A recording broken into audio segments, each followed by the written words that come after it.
Cricket की दुनिया यानी गेम ऑफ क्रिकेट में आपका स्वागत है।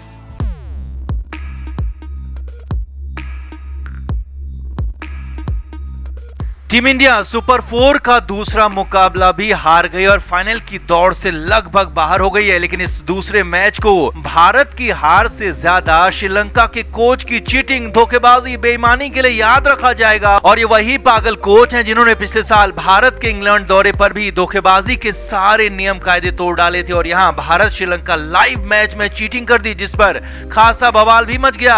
और बड़ी बात यह है कि इस बार एक बार दो बार नहीं बल्कि तीन बार क्रिस सिल्वरवुड ने चीटिंग की और जो सब कुछ कैमरे में कैद हो गया। तो दिखाते हैं आपको कब कब कोच सिल्वरवुड ने की चीटिंग, कैसे लाइव मैच में अपने कप्तान को बताई हाई परफॉर्मेंस एनालिसिस और इस कोड वाली चीटिंग का मतलब क्या था, क्योंकि जो उनके 3 कोड थे वो तीनों के तीनों कोड्स डिकोड हो गए, उनका मतलब भी पता चल गया है। तो आप इस वीडियो को शेयर करें और लंका के कोच की इस बेहुदा हरकत पर, इस चीटिंग पर अपनी राय जरूर दें। कमेंट जरूर करें कि क्या ये भी भारत की हार की वजह बना। तो श्रीलंका ने भारत को हराकर इस तरह से एशिया कप के फाइनल में एंट्री कर ली है, क्योंकि लंका 2 मैच जीत चुका है। तो वहीं भारत का बाहर होना तय हो गया है, क्योंकि टीम इंडिया लगातार 2 मैच हार चुकी है। अब ऐसे में भारत की हार के बाद श्रीलंका की कोच की हरकत सबसे ज्यादा वायरल हो रही है, सबसे ज्यादा चुभने लगी है। जी हाँ, भरे मैदान में लाइव मैच के दौरान श्रीलंका के कोच क्रिस सिल्वरवुड ने चीटिंग की और ये कैमरे में कैद हो गया। हालांकि ये कोड वर्ड्स में था, लेकिन अब वो कोड भी डिकोड हो गए, उनका मतलब भी पता लग गया है। और भारतीय खिलाड़ियों के साथ साथ दुनिया भर के क्रिकेटर इस पर नाराज हैं। अब इन कोड्स के मायने आपको बताएंगे, समझाएंगे, लेकिन पहले ये देखिए कि कब कब 3 बार वो चीटिंग हुई और कोड दिखाए गए। सबसे पहले श्रीलंका के कोच क्रिस सिल्वरवुड ने तीसरे ओवर से ठीक पहले अपना कोड डिस्प्ले किया और ये कोड था 4A और इसी ओवर में विराट कोहली का विकेट भी गिरा।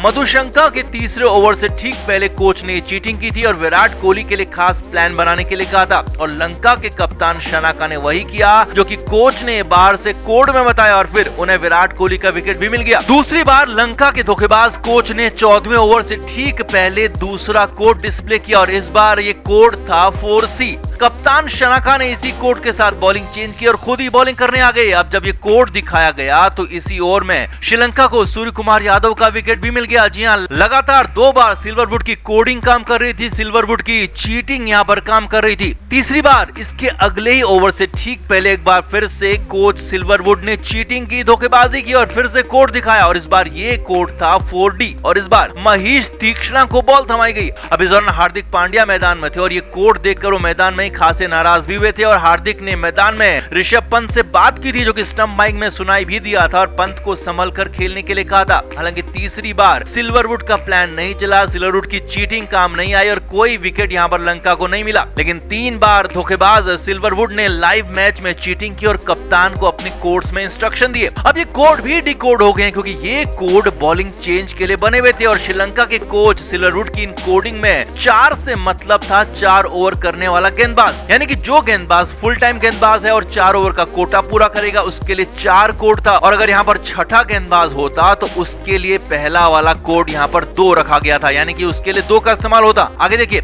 इसके बाद गेंदबाजों को ABCDEF में भी बांटा गया था और टीम के लिए पहला ओवर करने वाला गेंदबाज A था, तो ऐसे ही दूसरा, तीसरा और चौथा, 5वां ओवर करने वाले गेंदबाजों को भी बॉलिंग के तरीके यानी कि तेज गेंदबाज और स्पिनर्स में बांटा गया था। और यहाँ पर दिलशान मधुशंका जो कि पहला ओवर लेकर आए थे उनके लिए कोड A था और इसीलिए जब 4A कोड दिखाया गया तो मधुशंका को बॉल थमाई गई। करुणा रत्ने के लिए B कोड था, तो तीसरे सीमर की भूमिका में खुद कप्तान शनाका थे और उनके लिए C कोड था। इसीलिए तो जब 4C कोड दिखाया गया, डिस्प्ले किया गया, तो शनाका खुद बॉलिंग करने आ गए। और इसी तरह से महेश तीक्ष्णा के लिए D, जबकि हसरंगा डिसिल्वा के लिए E कोड रखा गया था और 4D कोड दिखाने के बाद ही तीक्ष्णा को बॉल थमाई गई थी।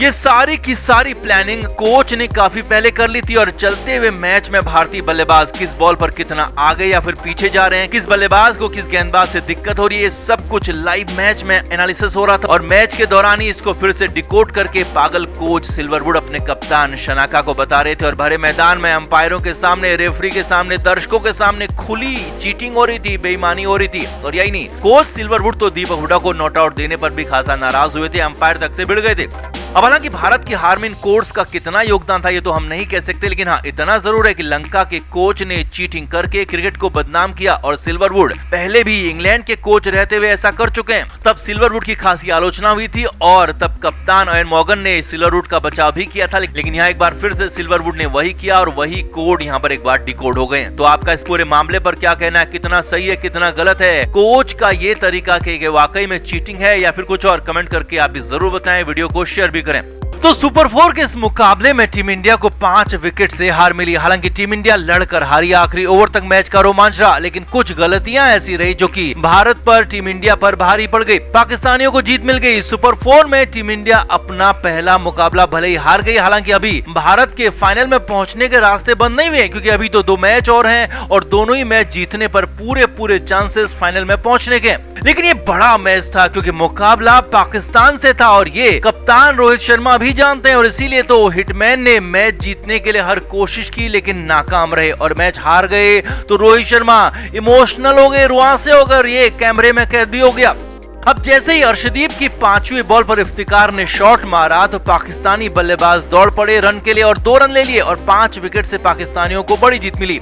अब बड़ी इसलिए क्योंकि लीग मुकाबलों में भारत हारा था, तो यहाँ पर पाकिस्तान ने उसका बदला पूरा किया। पाकिस्तानी खेमे में जश्न शुरू हो गया। मैदान से लेकर ड्रेसिंग रूम और डगआउट में पाकिस्तानी खिलाड़ी जश्न मनाने लगे। अब ये ठीक भी है क्योंकि कोई भी टीम जीतेगी तो वो जश्न मनाएगी, लेकिन यहाँ पर सबसे ज्यादा आक्रामक मोहम्मद रिजवान नजर आए, जो कि ड्रेसिंग रूम में सबसे गले मिलने लगे। सपोर्ट स्टाफ को पहले गले लगाया, हारिस रऊफ को गले लगाया और फिर ड्रेसिंग रूम में ही मौजूद शादाब खान को भी गले लगा लिया। अब रिजवान का जश्न जारी था, बाकी खिलाड़ियों से मिल रहे थे। अब ये ठीक भी था क्योंकि जीत मिली थी तो ये संभव होता भी, लेकिन अभी तो घटिया करतूत बाकी थी, गंदी वाली हरकत बाकी थी। और इधर मैदान में भारतीय खिलाड़ियों के चेहरे झुके हुए थे क्योंकि उन्हें पता था कि वो सामान्य मैच नहीं हारे हैं, बल्कि ये बहुत बड़ा हाई प्रेशर मैच था जो कि हार चुके थे। अब यहीं पर कप्तान रोहित शर्मा की हालत सबसे ज्यादा खराब थी। रोहित अपना सिर झुकाए मैदान से बाहर जा रहे थे और इसी दौरान रोहित ने अपने आंखों से आंसू भी पोंछे। जी हाँ, रोहित शर्मा रो रहे थे क्योंकि बड़ा मैच था और उनकी कप्तानी में ये मैच टीम इंडिया हार चुकी थी। रोहित शर्मा रोने लगे थे। अब उधर पाकिस्तानियों का गंदा और भद्दा मजाक शुरू होने वाला था। जीत की खुशी में पागल हो चुके रिजवान ने कप्तान बाबर आजम को पकड़ा और मैदान की तरफ जबरदस्ती लेकर जाने लगा। रिजवान जबरदस्ती बाबर के कंधे पर हाथ रखकर सीढ़ियों से नीचे लेकर आया और दोनों एक दूसरे के कंधे पर हाथ डालकर आगे बढ़ने लगे।